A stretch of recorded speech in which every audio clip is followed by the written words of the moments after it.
So at the end of Maths Innovations, we had a lot of different projects through the year, but we started doing sort of like a personal project, something that you choose, and I wanted to do expand on the unit that we'd already done in class and sort of look into budgeting and the different things that I need to budget for in life and how I was going to do that.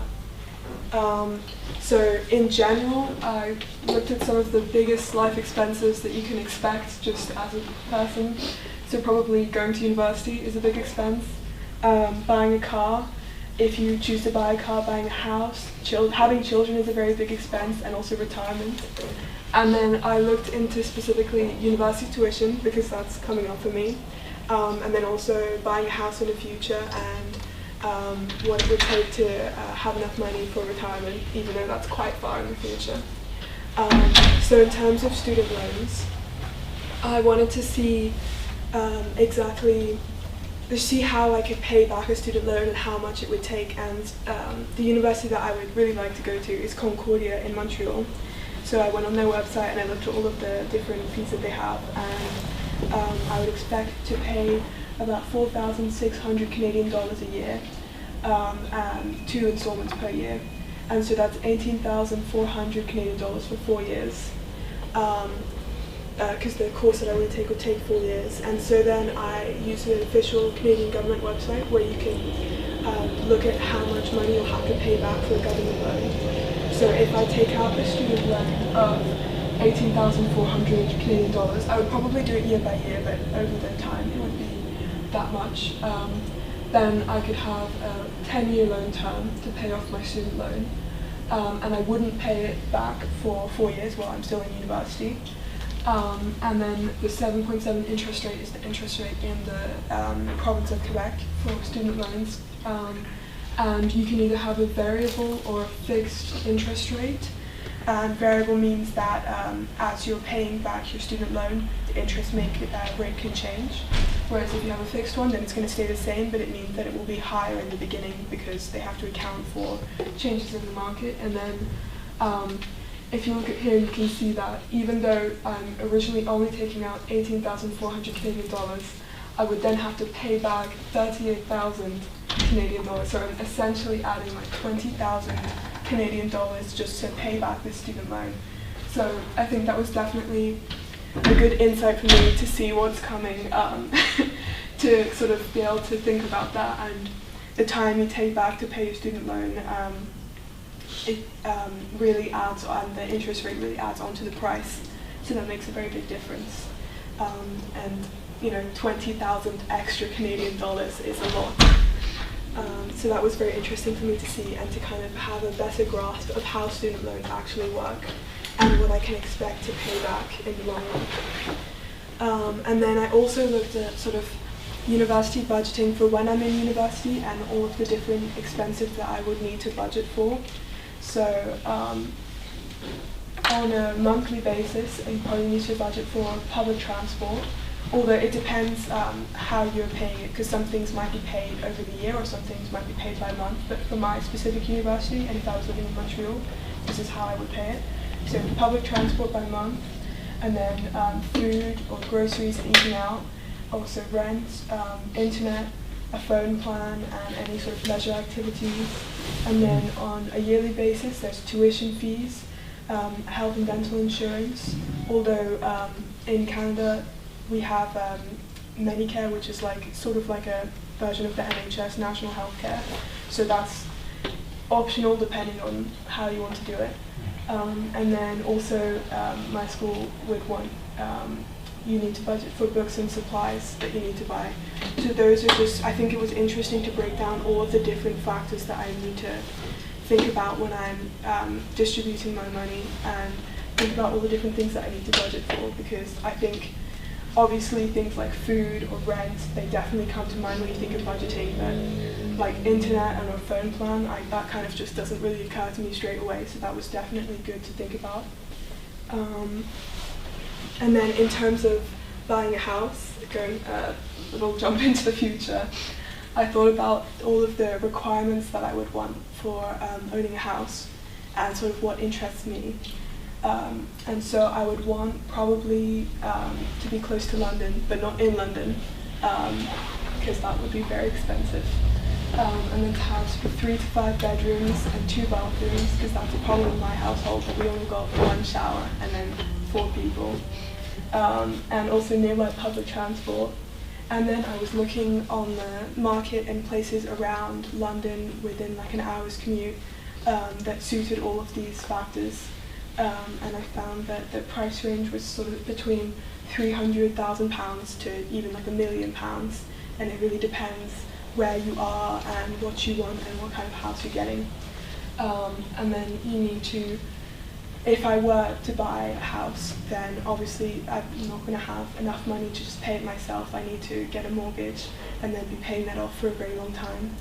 And also, in order to buy a house in the first place and get this money to buy it, I need to have a good credit score. And so that means that I've taken out loans before and paid them back, or had credit cards and paid all of that back, and making sure that I don't have outstanding payments and things like that. So those are all of the important factors for buying a house that I found. And then in terms of retirement, probably I would want to retire around, or most people would want to retire around 60 to 65 years old. And then if you think about what you still need to be paying for when you're retired, you still need, food and groceries and eating out. You probably want to be traveling, or I would definitely like to be traveling.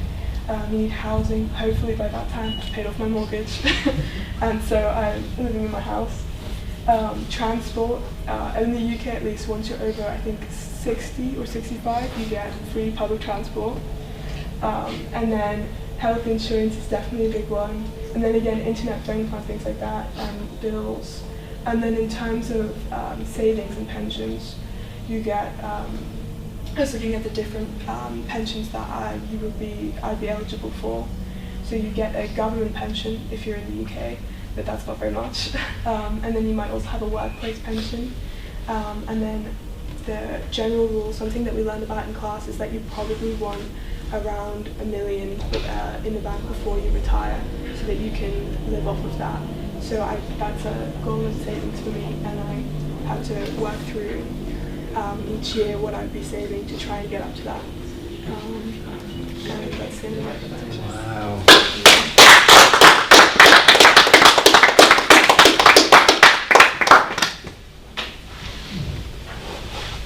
Well, with you guys moving on to living alone in a year or so, any questions from Zoe?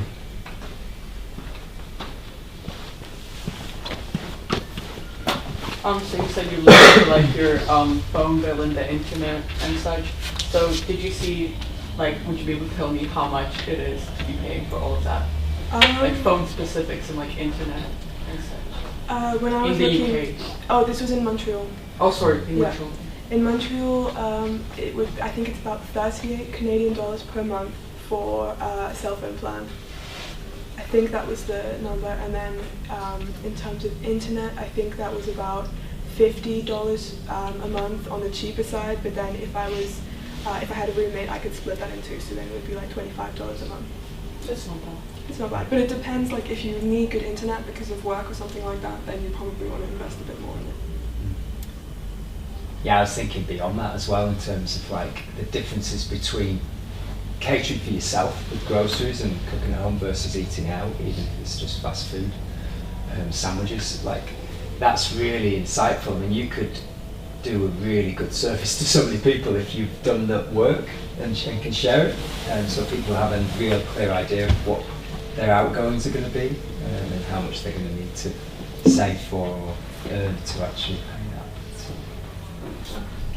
So I know you shared a lot of like the high level stuff of what you went through. I think what you did for your retirement plan was really interesting. Could you explain to these guys how you approached the savings for retirement? You don't have to show all the numbers, but how did you think about that? Well, we learned about compound interest funds in class, and so I think that was something that interested me, and I thought that I could use that for savings, and so it would start like when I would start in university saving like a little bit, because I probably wouldn't have very much money to spare, and then once I start to work a bit more, and then once I'm more developed in my career a bit more, and then it sort of adds up and adds up. And also while the money is in this fund, then it gets compounded, the interest gets compounded, and that means that the money is making money while it's in this fund, and so it's not just sitting there. And so I thought that was a good way to save for retirement.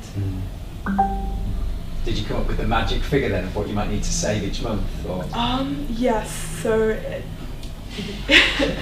it starts off around, I think it was like, I was putting in maybe $20, $30 a month during university, and then after that like $50 a month, and then it goes up and up and up, and then in the final years it's quite a lot. I think in the final year, like it starts to get into the thousands like every month, and I'm trying to save that much.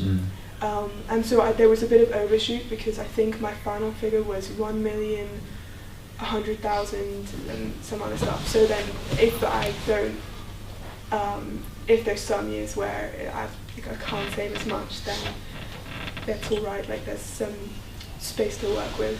But I also try to take into account, like if I was buying a house when I was, I don't know, sort of 35 to 40 to 45, then that would definitely, take a toll on my savings, and I probably won't be able to save as much because I'll be, paying for all of these other things. So I try to take into account the different life sort of things that might take a toll on, or that might impact how much I can be saving. Really detailed piece of work, Zoe. Thanks. Really enjoyed that. Yeah.